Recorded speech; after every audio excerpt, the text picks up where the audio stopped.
Hi there. My name's Kate O'Hanlon, and I'm a retired gynecologic cancer surgeon. I recently wrote a journal article for the journal Gynecologic Oncology, and the information is presented herein. So let's get started. The slides are highly referenced in the peer-reviewed literature, so sit back and enjoy it. Some of my slides are like way over technical, and the point of them is simply to show you that there's a lot of information in that one area. So biological origin. So I hope by the end of this slide presentation that you realize that there is no postnatal influence on gender identity or sexual orientation. That's the conclusion of the whole slide presentation. It all happens during gestation. It's immutable. Even the bisexual people and the people who are non-binary, they immutably have their brains set to their orientation and identity. And this is why we need to protect our children and to teach all children that these are innocent features everyone has. Yes. Okay, let's do it. So historical clashes, we've learned that science actually ultimately triumphs over beliefs that are, the causes of weather. These have all been attributed to fabulous ideas, the deities in the sky, the heliocentric universe. These have all been misattributed until science actually tells us the truth. So the idea of postnatal influences of like an overbearing mother or an absent father or whatever do not affect gender identity or sexual orientation. We know historically even that there have been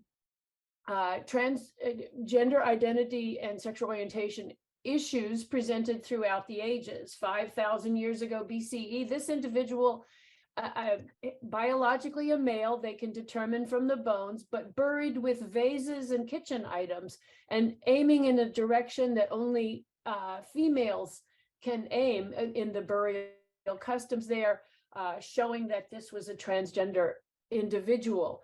Here are two men buried in the 1,600-year-old skeletons. These guys were holding hands in burial, showing that in this cemetery, they were buried together.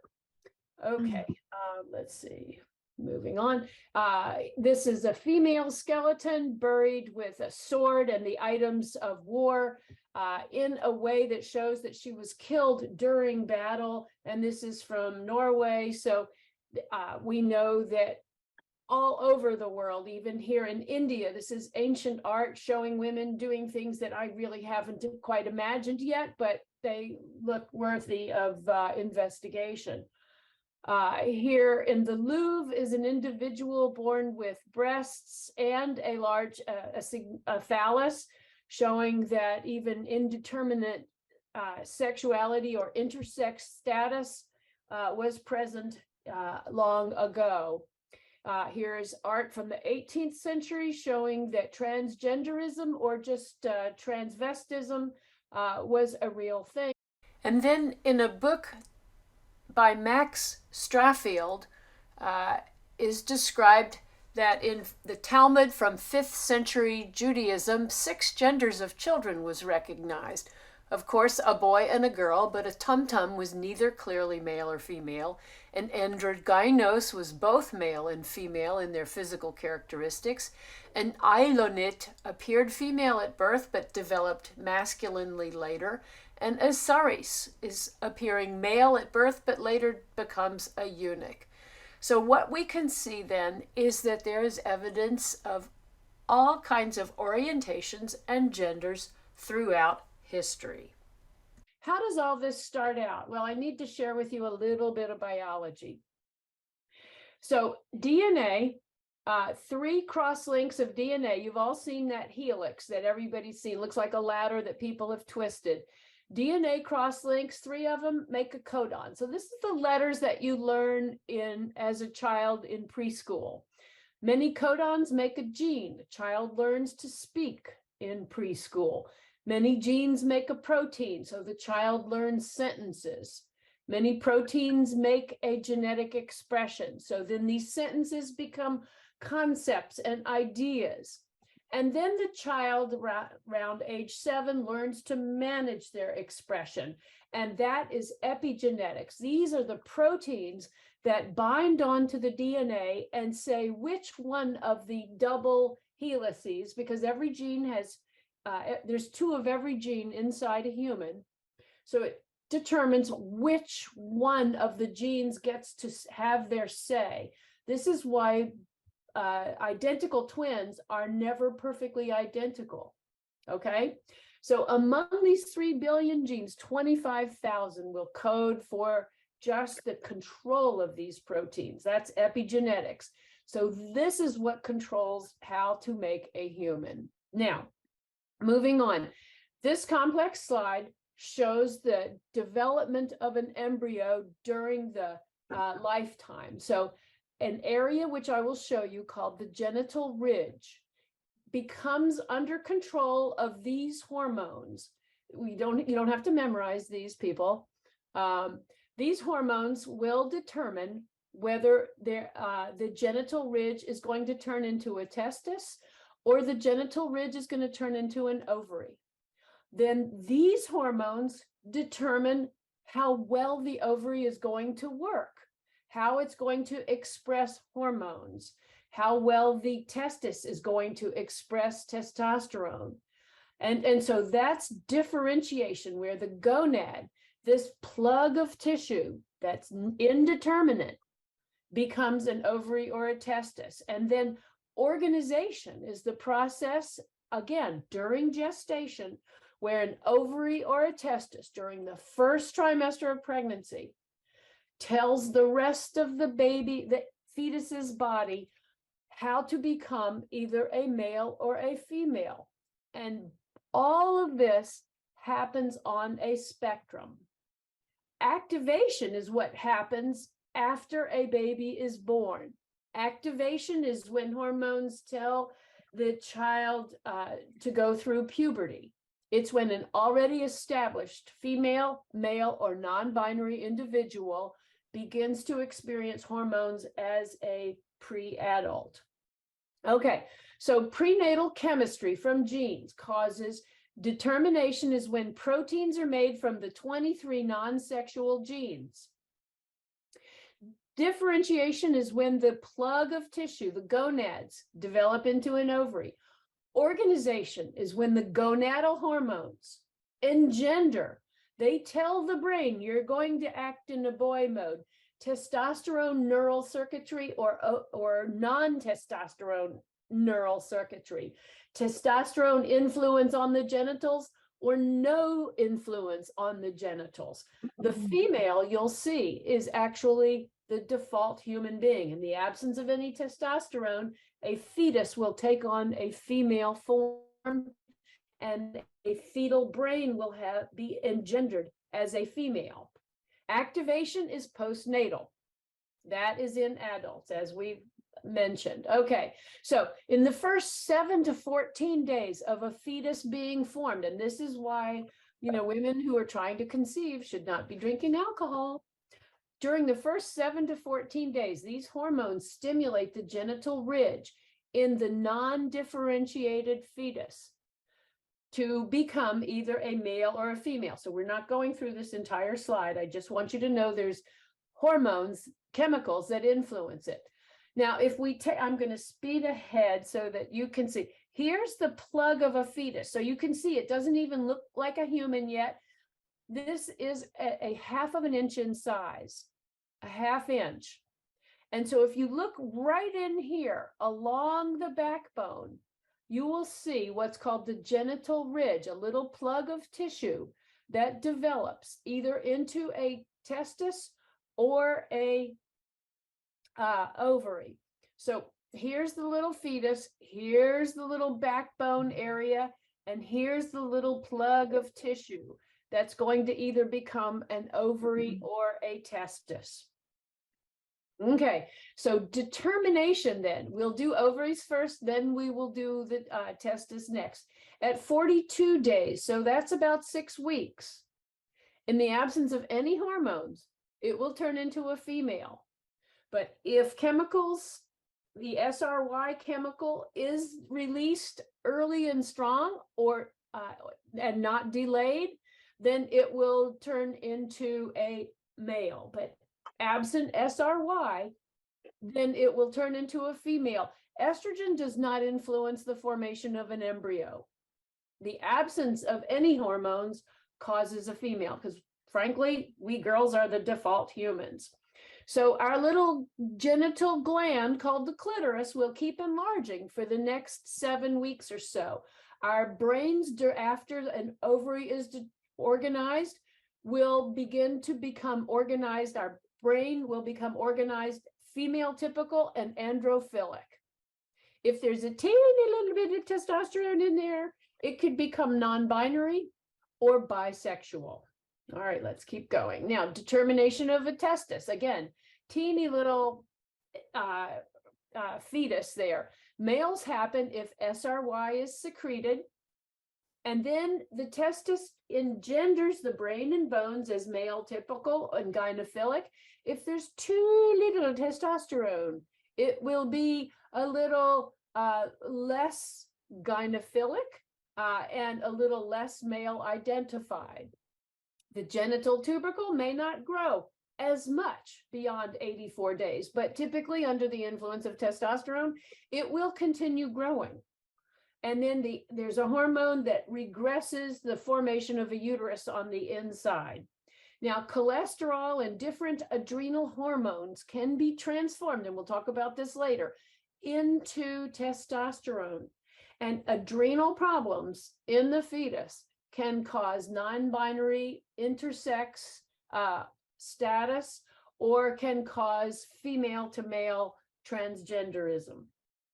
Okay, now the next 6 slides are simply to show you that these hormones, I'm going to just breeze through them: SRY, SOX9, SF1, DAX, DHH, any of these, if they are low, they can cause the testis or the female or the ovary to not form or to hypofunction. If they're high, they can cause overfunction.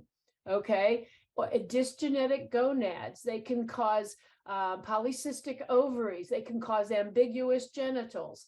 And so all of these hormones that influence differentiation can be discrepant and cause intersex states.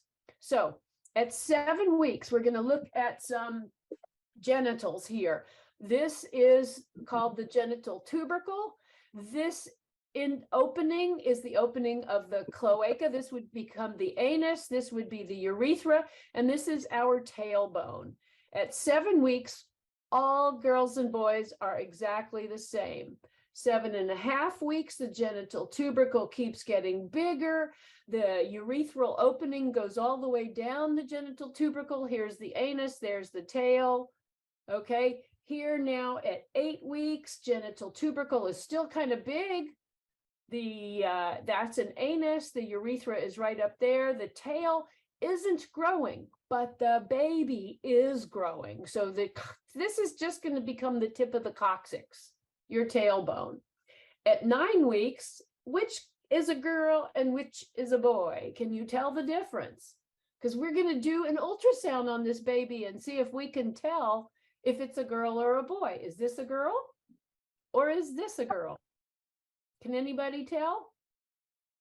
Well, this is a female with the genital tubercle, and these are the labia majora. This is a male, and the phallus is closing. This urethra is going to migrate all the way to the tip of the genital tubercle. So we have been the same up until about 9 weeks. Now, remember we said that the clitoris stops growing at about 84 days. So this clitoris is going to stay the same because there's no testosterone to tell it to keep growing. But the baby girl is going to grow all around it. Just like we lose our tailbone, it doesn't really get lost. We just outgrow it and it becomes a coccyx. So the phallus in a male will keep growing, and in usual cases, under the influence of testosterone, the urethra will close all the way down to the tip of the penis, and you won't see a hypospadias unless there are low testosterone levels during gestation. Let's go to the next slide. Here we are at 10 weeks. Girl or boy? Girl or boy? What do you think? Well, anything but consistent. So this is still a girl. And there's her labia majora. Her urethra is right there. There's the anus. Here's a boy. Notice how the urethral opening is migrating to the tip of the phallus, and the length of the phallus is closing. Notice how the labia majora in the female aren't fusing here, but they are fusing here. All right, 11 weeks. Which is which, girl or boy? You can see the scrotum has fused here. So this is going to be a boy, and this is going to be a girl, but the baby's going to keep growing, and this is going to stay the same size. So here you can see this is indeed the female. And the key is that the labia majora are unfused in the back here, and the labia majora are fused here. You can see the urethral opening has migrated near the tip of the penis, and the urethral opening is staying right there. There's the anus. Okay, and here, week 9, there's a female, normal female with a genital tubercle. Week 14, normal female, genital tubercle. So you can see week 17. Now you can see the baby is starting to grow around this genital tubercle that's not getting bigger anymore. So you can see that boys and girls have the same pelvic structures. They've just been influenced to be different sizes or to move around, like the testes migrate down into the scrotal sac, the ovaries stay up, but we are actually the same. Okay, now here is a schematic. During pregnancy, this is gestation, this is month 6. Boys have a spike of testosterone, girls have no testosterone. But this is a dissection of the clitoris. It's a dissection, so this would be the pelvic side bones. This is the tip of the clitoris. This phallus has been dissected free of the pelvic sidewall, the pelvic bone. So this is where the phallus attaches to the pelvic bone. And if you look in week 8, they're the same size, but the the phallus continues to grow in a male, and the clitoris stays the same size after 84 days in a female. But you can see that they are otherwise exactly the same. All right, keep going. This was like rediscovered in the 1970s in an excellent book by Suzanne Gage, who explained to us that the clitoris in the non-excitatory state hangs down pretty much like a phallus does in the non-erect state. And we were trained in med school, this drives me nuts, that the clitoris hides behind the hood of hides behind the clitoral hood during sexual excitation. Well, it's not hiding behind the hood, it's becoming erect. Hello, it's just becoming erect. This is the excitatory stage. And the area around of the corpus cavernosum, this is the corpus cavernosum, these are the corpus spongiosums on each side. They become erect also. And in females, in some females, there's a vestigium of the corpus cavernosum in the very center that remains. That is the G-spot that some girls notice, other girls, meh, not so excitatory.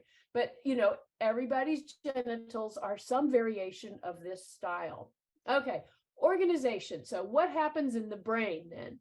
Genitals and brains organize in the first trimester. The brain organization continues through the second half of pregnancy.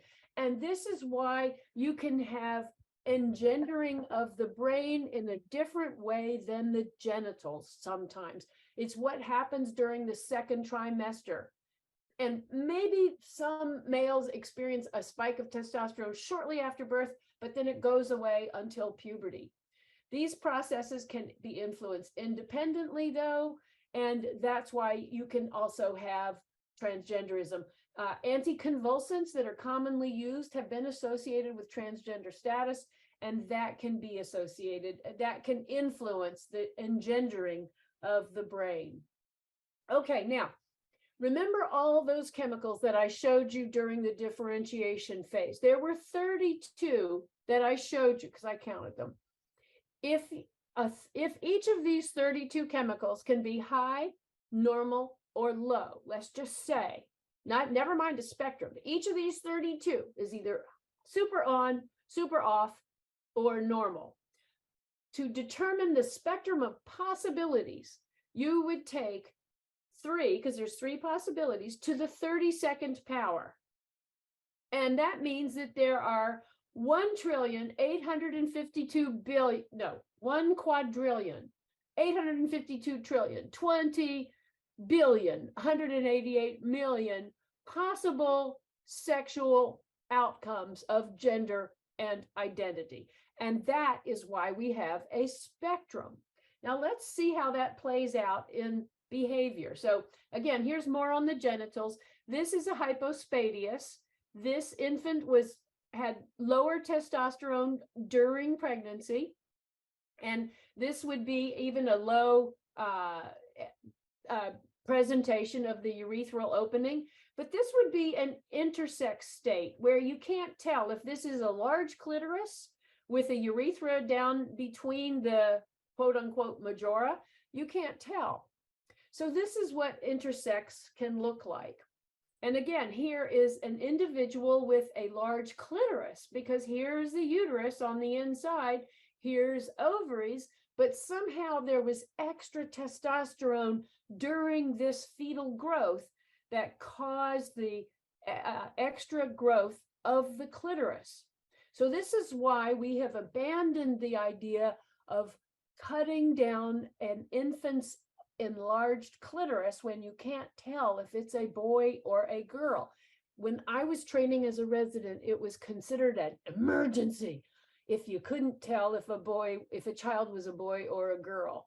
You know, it's if parents would go around showing the child's genitals at a cocktail party. I mean, God forbid. Anyhow, that being said, we have stopped surgeons from carving down on genitals so that they look normal in a fetus.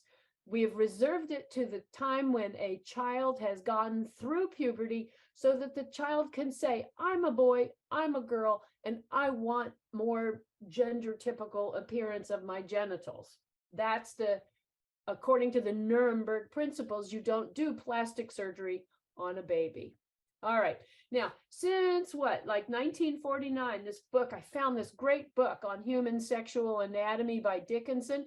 And see, they've described intersex states where there's a kind of a large clitoris there with a clitoral hood there during excitatory phase. This is a baby with not a baby, I'm sorry, an intersex female with a large clitoris, or is it a small penis? We don't know. But these drawings from 1949 show that this is not a new status.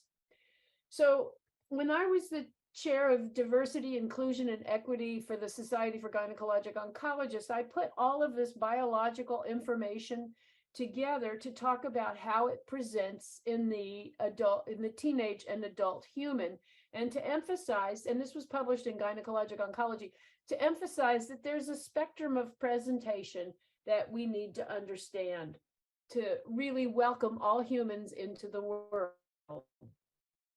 So estrogen and testosterone are in a dynamic equilibrium in the child's brain.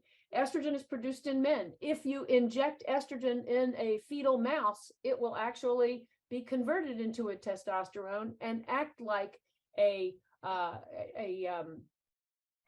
female will act like a male and try to mount other females.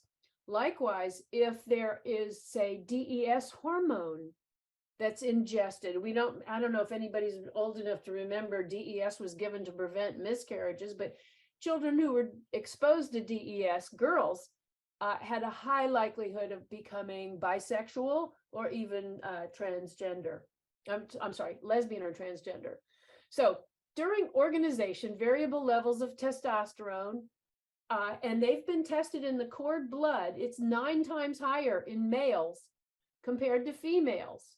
And testosterone levels in amniotic fluid will correlate with with infant and toddler play activity.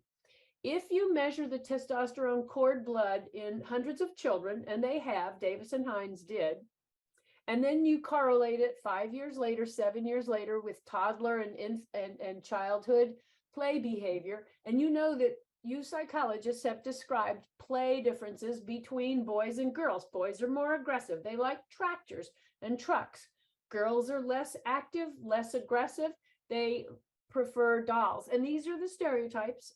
I'm describing the binary extremes. But testosterone levels influence play preferences, even though boys and girls are engendered by their parents' training, they still demonstrate their own individual biological behaviors. So organization by sex steroids in monkeys even has been shown, and you can experiment. It's not nice to experiment on other primates or animals. We're trying to get away from that, but this was done, as you can see, in the 70s. So experimental androgen levels during prenatal and neonatal times with monkeys will cause the male monkeys to have even higher activity levels, even more aggression, and cause even females to display this. So organization has lifelong effects in female animals.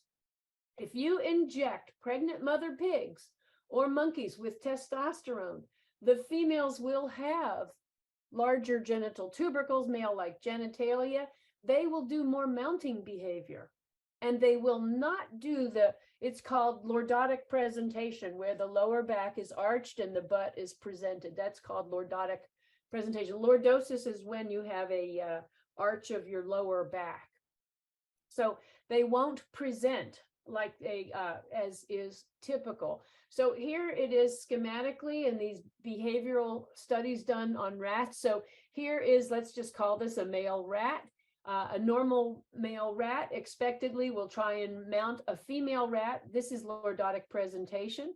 Here's a typical female rat. Absent any hormones, she will do female lordotic presentation. But if you give this female testosterone or estrogen, it will try and mount other girls. And if you castrate this male early on, he will do lordotic presentations.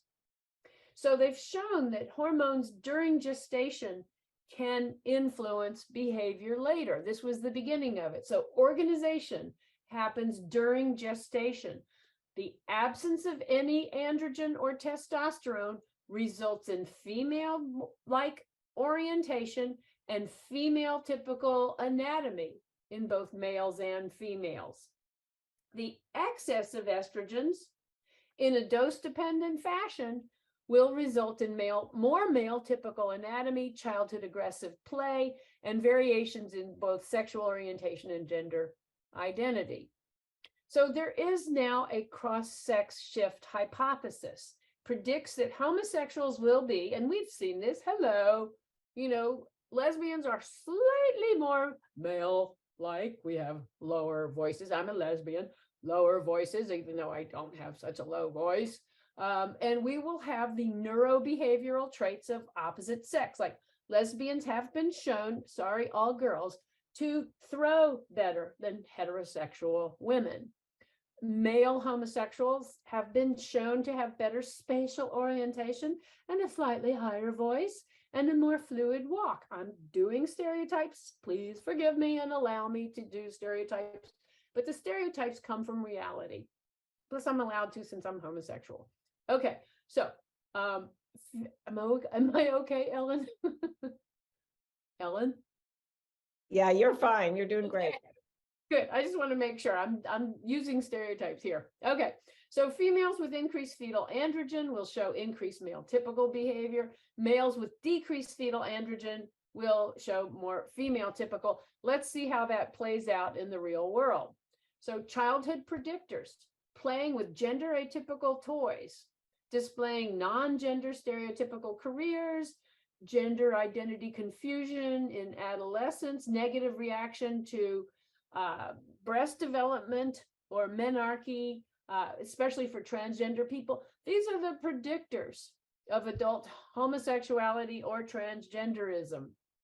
So during the organizational effects also affect neurocognitive and physiologic abilities. We talked about verbal fluency. Gay men are better at verbal fluency. That's why they're all, like there's so many gay men in the language institutes of the military. And then the military would kick them out, before they allowed homosexuals. It's kind of funny. There are all these articles about the language institutes being empty.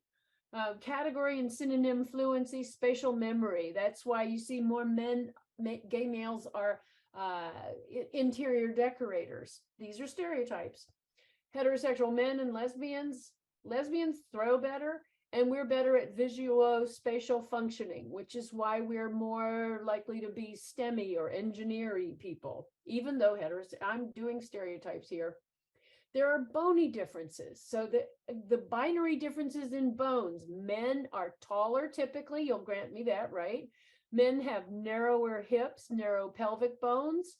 Females have wider pelvic bones, and they are typically shorter. There's something else that you might not know about.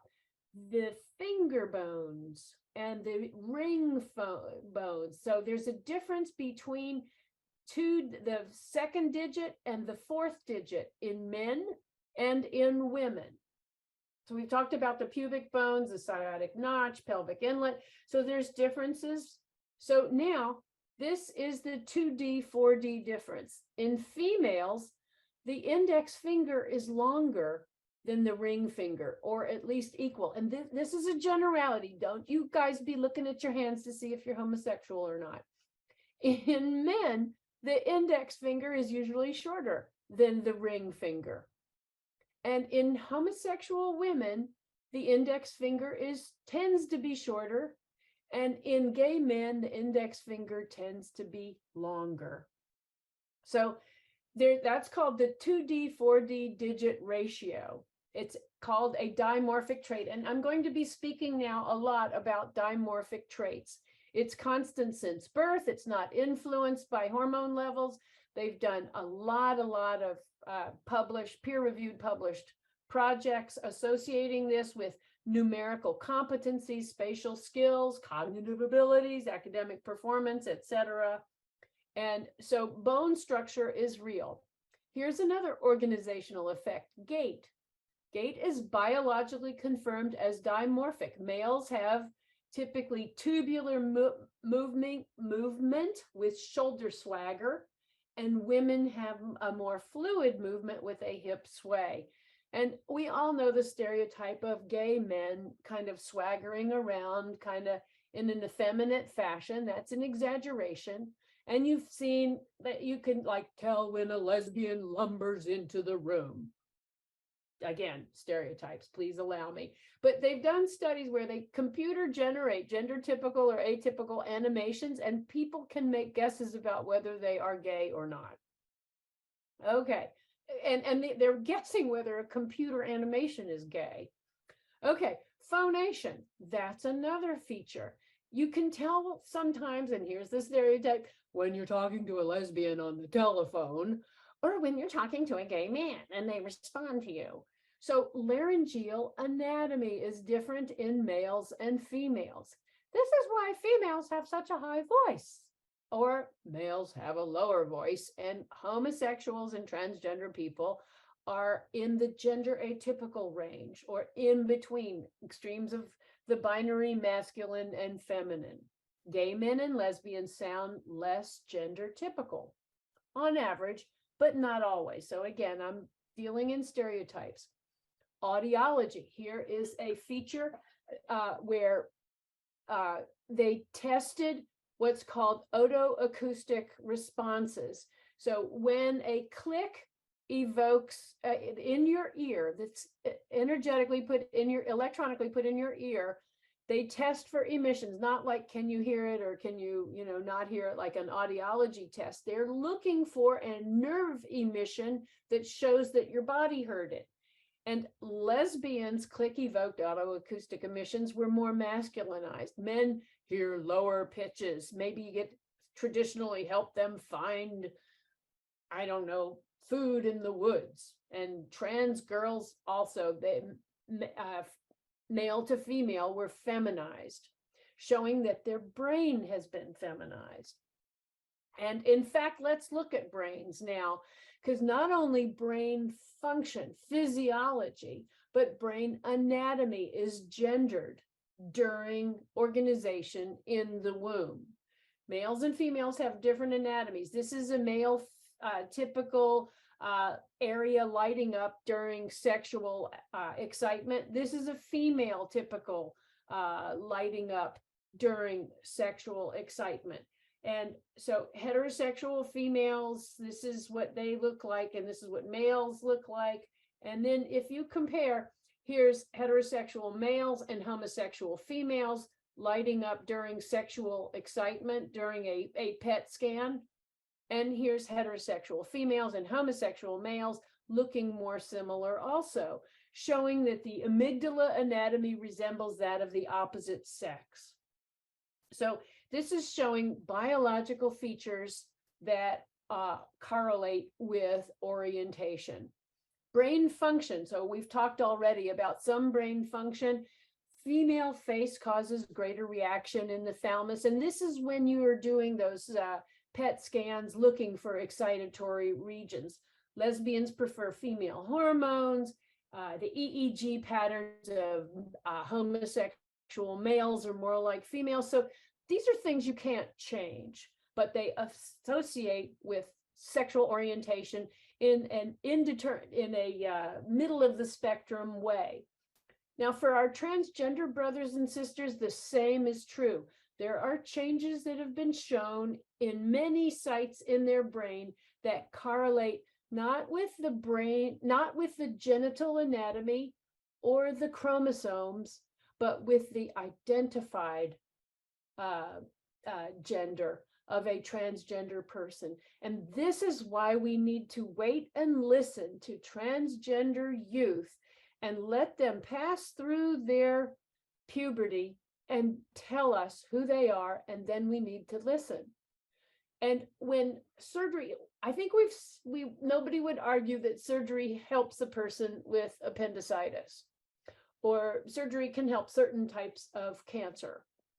Well, it's been shown that surgery to confirm the identity of a transgender individual has been shown in studies, peer-reviewed studies, to improve the psychological and life outcomes of transgender individuals. And this is why it should be approved and covered by insurance, because there's no doubt that insurance will cover your appendectomy when you have appendicitis.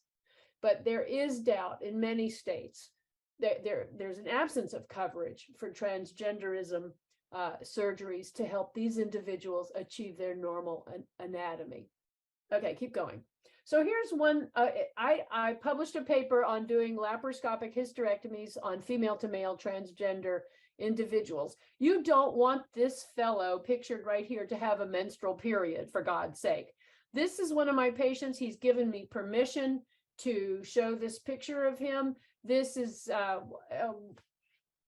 female to male transgender who I published a lot of papers teaching folks how to do hysterectomies with 4 incisions that were this big. And, you know, of course you don't want to cut into an individual unnecessarily.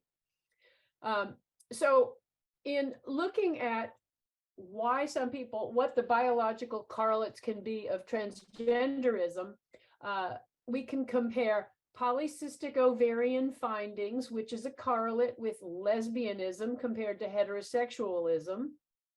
And we can also correlate it with female to male transgender individuals. That's women who have been testosteronized in their brain.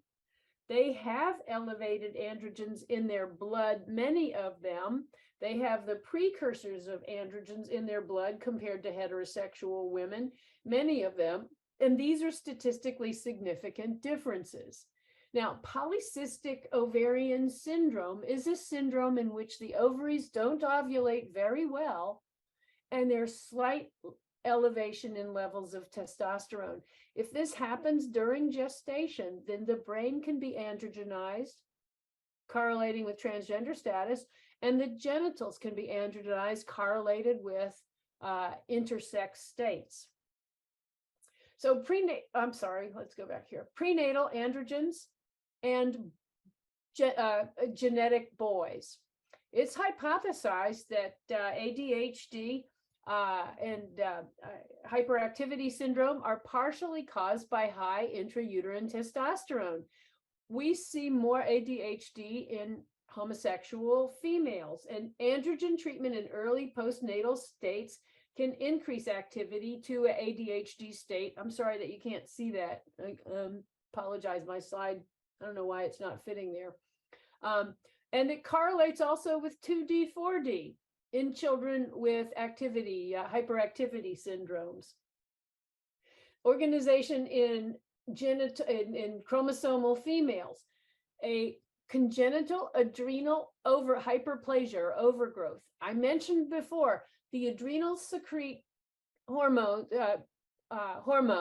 and if they're secreting hormones during pregnancy, this can influence a female fetus. So with congenital adrenal hyperplasia, which is very rare, it happens in about 1 in 15,000 babies, you build up unprocessed androgens. There's an enzyme that's missing that results in an excess of androgen in these fetuses, and during the first trimester, it can result in a female fetus being slightly androgenized. So classical congenital adrenal hyperplasia starts during gestation, but in more extreme, it can be called simple virilizing, and you'll have disorders of sexual differentiation is the new name for intersex states, DSDs. Salt wasting is a severe and life-threatening form when the fetus doesn't get the end product of that blocked enzyme. And so while there's androgens building up, there's also low levels of cortisone, and that can cause a life-threatening emergency. So here is what we had to memorize during medical school, where cholesterol from the blood is taken into the adrenal, and these enzymes converted into these chemicals, and these enzymes converted into these chemicals, and these enzymes converted into these chemicals, which give you cortisol and aldosterone. Aldosterone manages blood pressure, cortisone manages stress, estrogen is also secreted by the adrenal. But if you block these two enzymes, you'll get a buildup of these two chemicals. And what happens is they get formed into this chemical, into testosterone. And this is how an adrenal gland, if it's blocked from making cortisone, it can make excess testosterone. And so this congenital adrenal hyperplasia can result in a fetus during these times of development when the brain is being masculinized during week 7 and 8. If you have excess testosterone, then a female's genitals will be masculinized, and the CNS, as we mentioned, can be masculinized if there's excess hormones later on during the pregnancy phase. So organization of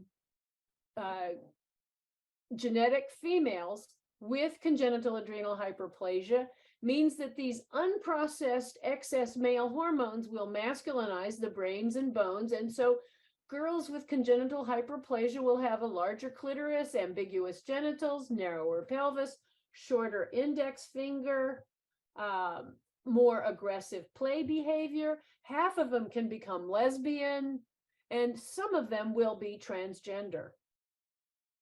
Now, here is what intersex state looks like. Here is an individual with a large clitoris.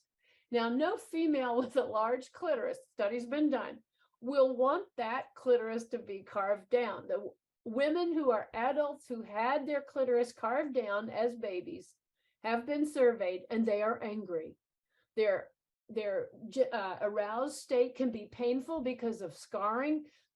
Some of them are unable to achieve orgasm. Some of them will not engage in sexual activity because they have a painful relationship with their genital anatomy because of what was done to them as children.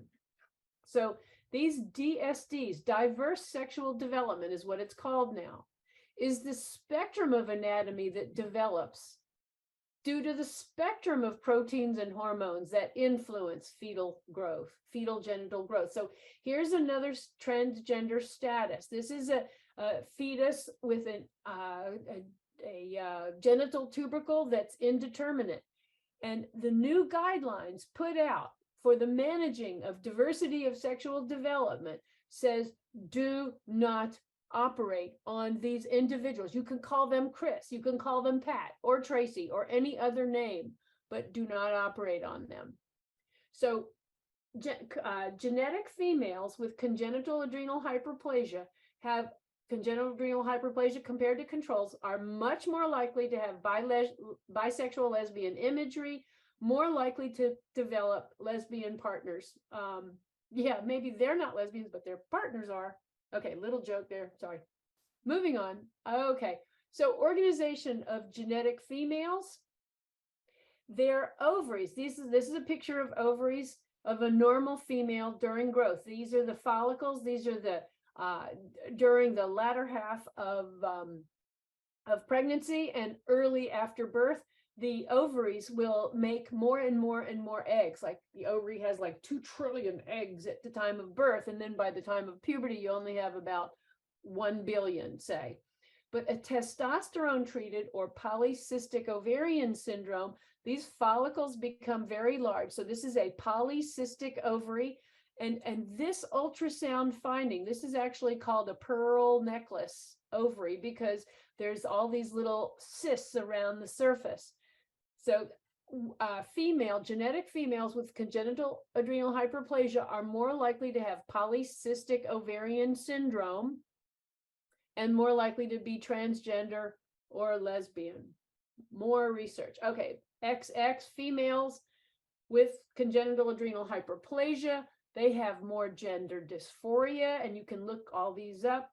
Factors influencing it are when the SRY gene is allowed to present as a result of the lack of control during organization, and also the presence of these anticonvulsants can correlate with a blockage of the proteins that allow for gender typical organization. Okay, organization now. Suppose a female has a male co-twin.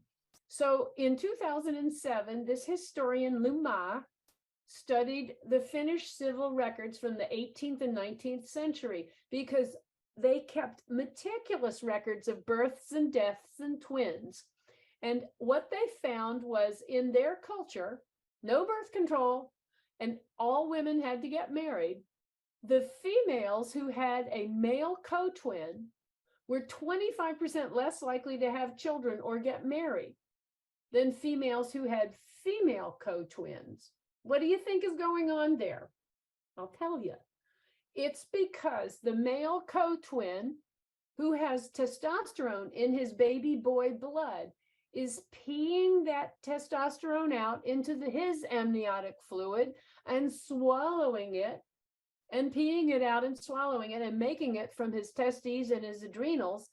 And some of it is seeping over into his girl co-twin's amniotic fluid, androgenizing her.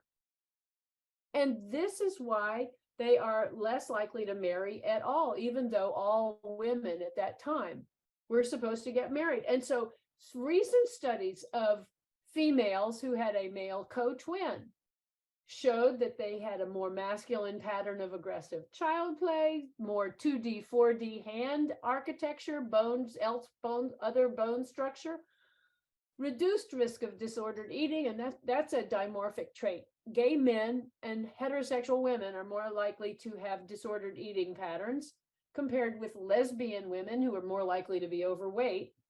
Women's Health Initiative proves that. And they had normal testosterone levels as adults. So this shows the influence of testosterone during pregnancy. Now, transgender individuals, we have many influences in nature. This is a male seahorse giving birth to all kinds of little male, baby seahorses. I think this is such a beautiful picture. I'm a scuba diver. So transgender treatments will normalize life. I jumped ahead of myself. There are all these studies, you can look them up, showing that when you treat the transgender individual with the hormones appropriate to their identity, their life function, their life productivity, their life satisfaction improves. And I don't have to tell a team of psychologists how important that is.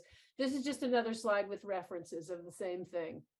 Okay, and then a friend of mine made this cartoon. I keep urging her to submit it to the New York Times, but when they see an individual walking past, I couldn't tell either, but like, who cares? Gender's so last century, because making room for our non-binary brothers and sisters is really important.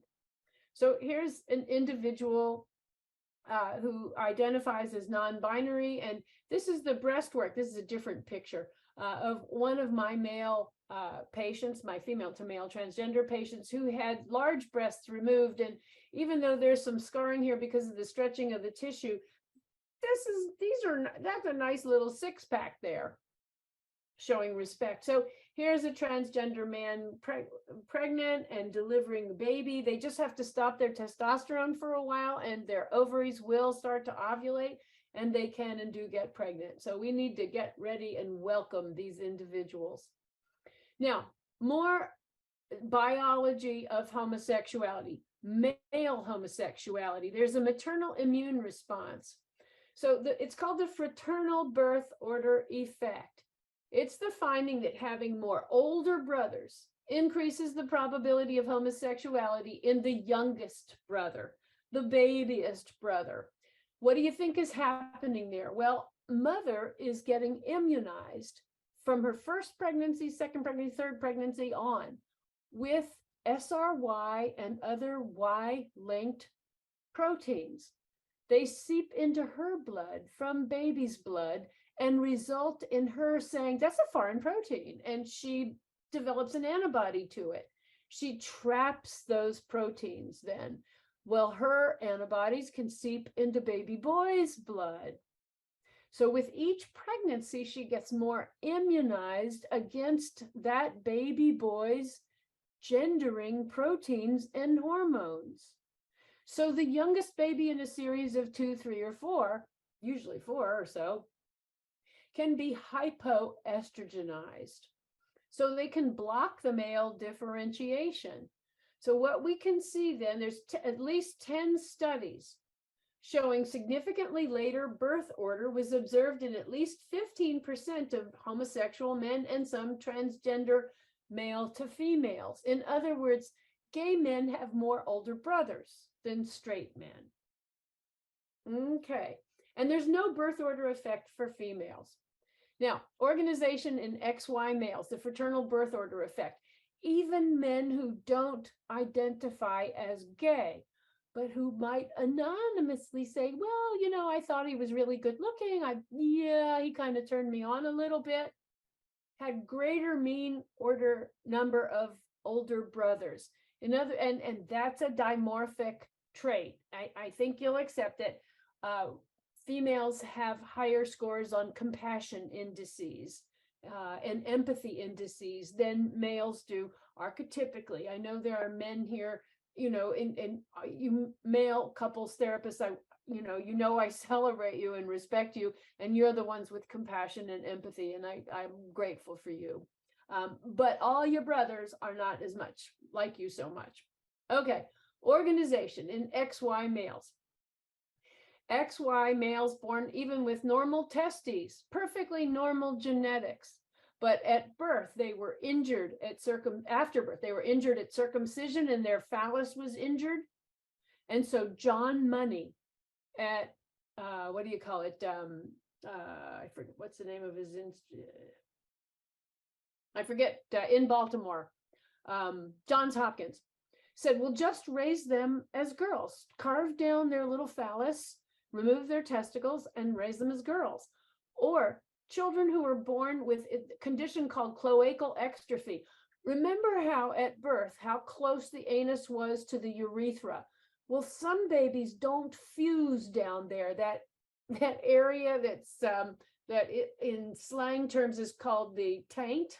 It taint the anus and it taint the vagina, but in medicine we call it the perineal body. The perineal body fails to fuse, and so they have a congenital opening between their anus and their either vagina and their urethra.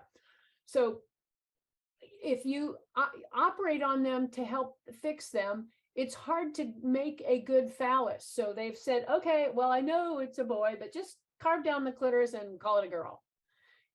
When you do that and survey these youth at age 14 or older, you will see that most of them will say, I'm a male. They will act like boys. They'll identify as boys. They'll like girls, and they will get female life partners. You cannot ungender the organization that happens during gestation. Okay, more in the now the genetics of orientation and identity. I'm going through. So there's a genetic defect called the 5-alpha reductase defect. 5-alpha reductase is an enzyme that transforms a less active testosterone into the very active testosterone. And there are family lines with recurring 5-alpha reductase mutations in the Dominican Republic, Papua New Guinea, Turkey, and Egypt.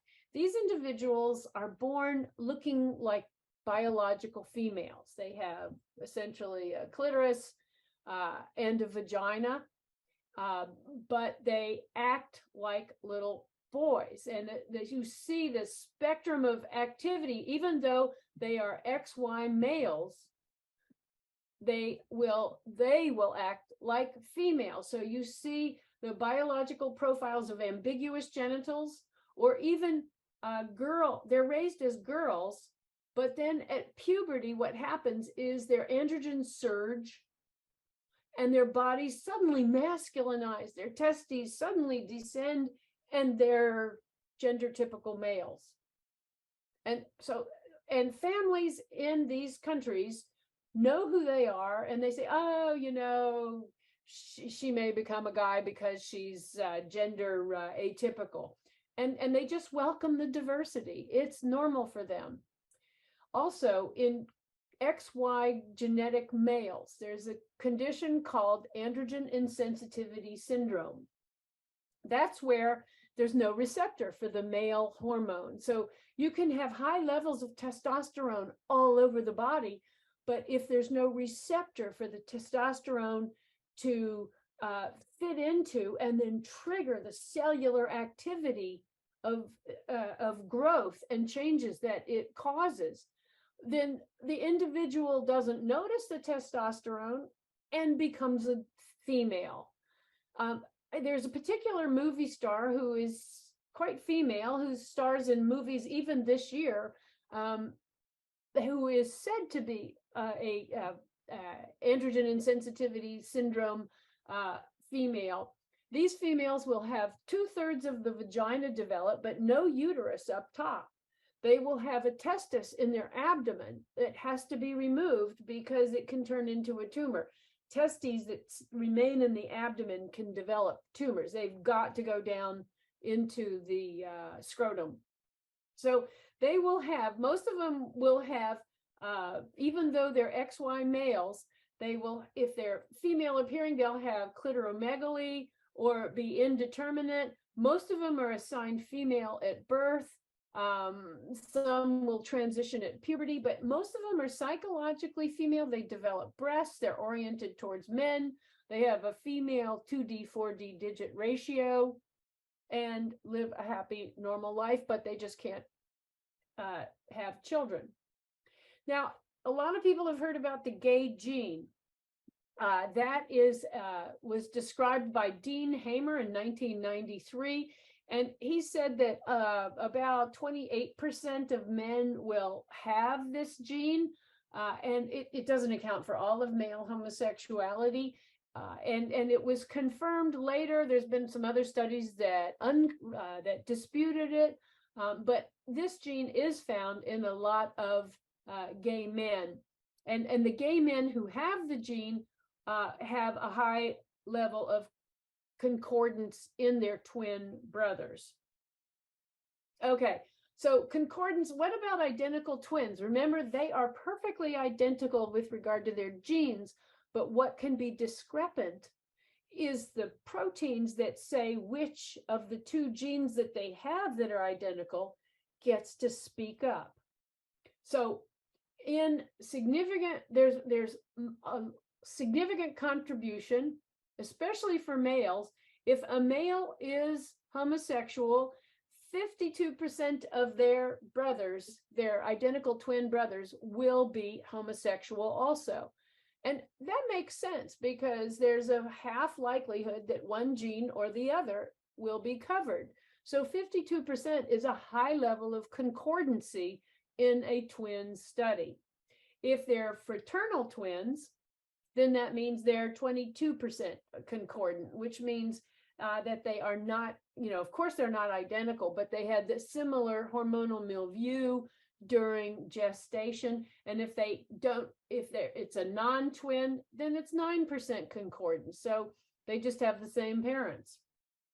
Okay, identical twins with identical genes, yes, can be very different, and it's epigenetics. That's the modulation of gene expression by chemicals binding to the DNA.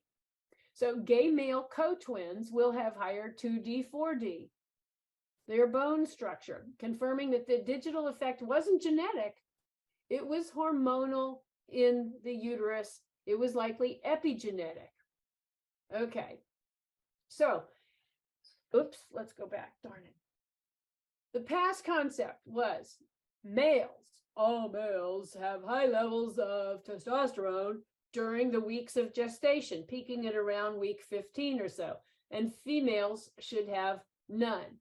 What we know now is that there is a great diversity, an amazing, beautiful, wonderful spectrum of early presentation of testosterone, later presentations of testosterone, no presentation of testosterone, a low presentation or a late presentation. That's what can account for the diversity of gender identity and sexual orientation. So our old view was binary, males, females, orientation towards women or towards men, sexual self-role, I'm masculine and I'm feminine, and I have a penis and a scrotum or a clitoris and a labia, and I'm androgenized or feminized. But what we really know now is that there's a whole spectrum. So folks can legitimately identify as non-binary, as bisexual, as androgynous, as intersex, and as having a neutral anatomy or physiology in their brain circuitry. So in other vertebrates, can we see this? Because we can't be the only vertebrates. And in fact, Bruce Bajamel published in 1999 a description of 450 different species of mammals and birds, which are dimorphic, sexual dimorphic individuals, to have repeated homosexuality, mounting to orgasm. And this is not in captivity or in circuses or zoos. They do oral sex, all ages, both genders. They form lifelong relationships. You've heard about there's penguins that are homosexual and geese, that's the plural of goose. They're not practicing for real sex. They're living their life as, and rams can be, there was a problem in Oregon because there were a lot of rams, male lambs that were not mounting well enough. And it happens in all of us. So here's that spectrum. If a child is born 46XX, then the average levels of hormones would be none in a typical, gender typical female. Little bit of hormones in a lesbian, slightly more prenatal hormones in a female to male transgender. In a heterosexual male, The normal is to have some testosterone, but if they have less, then maybe they would be gay. And if they have really little, then they would be male to female transgender. So this is the spectrum of humanity. Okay.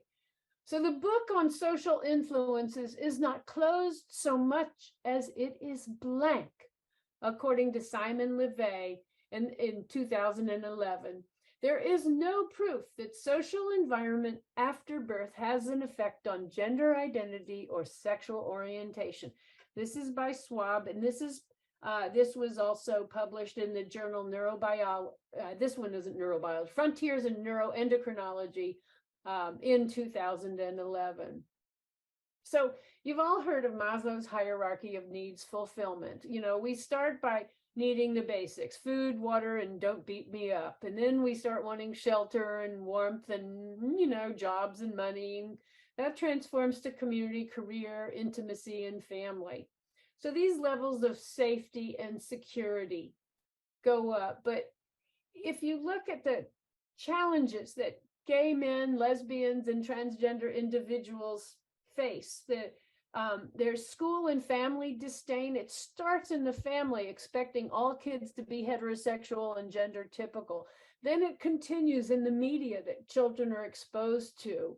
Then it continues in the educational systems. And then it continues when they face the laws of the state and the country, or even seeing state assemblies debate whether they want to have a transvestite read a child's book, or endorse marriage equality, or say gay. There's no level of children that cannot be exposed to these diversities in an age typical way. So orientation and identity, everyone has one. And they develop despite the majority modeling in media, education, laws, and families. And none of them are dangerous. Homosexuals don't commit more crimes. We do experience difficulties in life due to discrimination, but biologically, socially, there's nothing wrong with a transgender person getting a job and functioning in the world. But risk factors come from the legalized, widespread, accepted discrimination. It socializes cisgender heterosexuals against other types of people. It tells them that other is abnormal. It lets them think that when all they see are models of cisgender heterosexuality. And it concomitantly conditions the minority individuals, the atypical individuals, against themselves, thinking that they're bad. So it's ignorance and hatred that are, and accepted ignorance and hatred that are the health hazard. So you'd like to be an ally to everyone. Listen to the messages of each of the members of the trans and LGBT community. And when you're speaking to crowds, use binary addresses such as hello people and good morning folks. There's a comedian who says they dees and gentle thems, which I think is hilarious. But you're going to make mistakes speaking with our community, so just say thanks for correcting me and just move on. But be an ally to everyone and speak up even when we are not around. So let's make room for everyone in the world. Everyone. As a matter of fact, there is a huge diversity of all of us. So what do you want for members of your family if one of your children is found to be somewhat atypical, or one of your child's classmates? You want safety. You want education, job security. You want them to be welcomed in the military and marry and pay taxes, for God's sake. I'm a Democrat. We like to pay taxes. Medicare benefits, legal security for their family. These are things that every human wants. So what is our gay agenda? It's called strict scrutiny for suspect classes. That's a legal term for historically discriminated groups that have been subjected to prejudice, who possess an immutable or highly visible trait like race or hair color or even left-handedness, and a minority with little political power. who have distinguishing characteristics like I want to marry a girl that don't inhibit us from contributing meaningfully to society. I can still do a laparoscopic hysterectomy or take out a large tumor. These suspect classes, though, some of them have been identified. Race, religion, national orientation, alien status, they're protected. You cannot discriminate. The reason they're suspect is that if there's a law that tries to be made, or that they're trying to make about these topics, they have to be suspected of discrimination and strictly scrutinized to see if they harm these individuals. And orientation and gender should be added to this class. That's the gay agenda. And I thank you wholeheartedly for watching this video and for spreading it around.